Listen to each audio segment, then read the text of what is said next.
हम पुनीता चौधरी एगो कोबर के गीत गबै छी।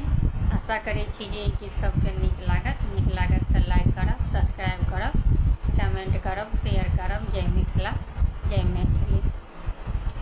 लाल रंग कोबर गुलाब रंग है मोर, हर रंग कोबर। लाल रंग कोबर गुलाब रंग है मोर, हर रंग कोबर। ताही कोबर सुत गेलन दुल्हा, रामचंद्र दुल्हा। ताही कोबर सुत गेलन दुल्हा, रामचंद्र दुल्हा। पीठी लागी सीता सुकुमारी है मोर, हर रंग कोबर। पीठी लागी सीता सुकुमारी है मोर, हर रंग कोबर। हटी सुतु हटी बैसु ससुर जी के बेटिया। आहूँ देह गरमी बहुत है मोर, हर रंग कोबर। आहूँ देह गरमी बहुत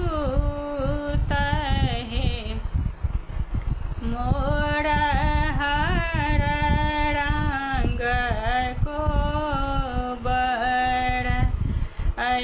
एतबा बचन जब सुनलनि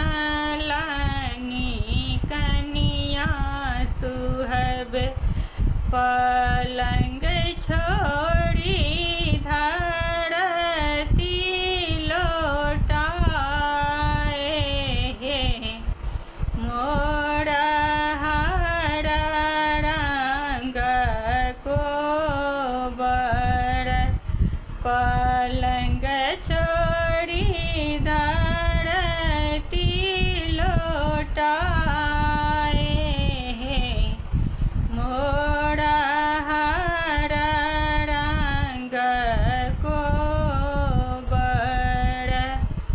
आब कहाँ गेलहुँ किए भेलहुँ सरहोजी से अपन सरहोजी देखिल थुन नदी चरित्र